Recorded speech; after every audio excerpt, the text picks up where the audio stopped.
И 2010 почна с 60 дена да ги забавя. Каза септември, октомври се оправим, не се оправихме.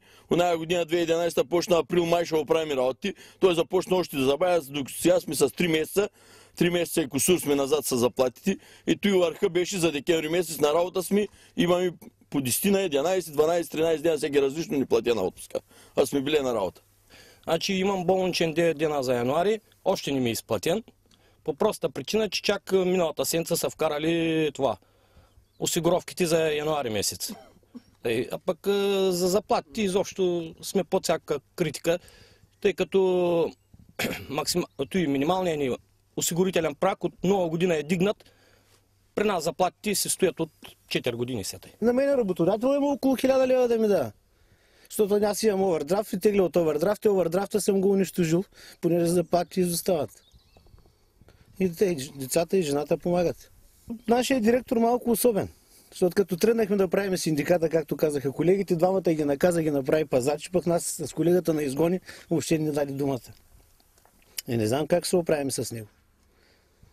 След репортажа сигурно пак ще почне, тъй ще почне да плюи всичките и се чуди да нагони, което е най-вероятно. Тия договори са фалшиви там някакви. Тогава ни бяха предложили 100 лева и другото във ваучер да ни плащат.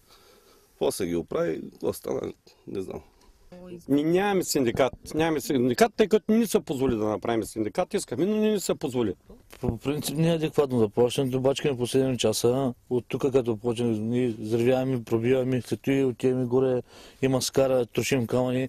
Това нещо с тези 400 лева, дето отиваме и накрая вземем 200 лева, просто не става. Аз съм малко дете, той е на 6 месеца, всеки ден купувам памперс, просто с тези 5 месеца назад от заплатите просто не става.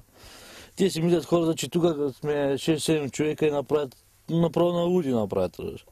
И другите всеки си натиска парцалите, всеки казва, че на нас не трябват пари, на някой им трябват стаж, па на нас точно не трябват парите сега, не сме млади хора. Сега той има 10 години, аз имам 9 години тук. За 9 години един път не са ми дигнали заплатата.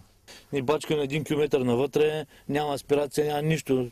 Падат камъни отгоре, нямаме оборудване, нямаме дрехи. Какво да правим сега? Ние като кажем на някой, после нас се скарат виновни, всеки наплюи нас, защото по принцип от тук ние изревяваме гърми, от тук тръгва всичко, разбирате ли ма? От тук тръгват и там вече другите работи водят на оператори на машини ли беше? На какви оператори? По една лопата не сме на той. По принцип нашия праг беше към 590 лева, пъти нас мъкнаха оператор на машина 435 лева. Всеки да гледате, те не ги дават, разбирате, всеки си има заеме, направо не им се приказва.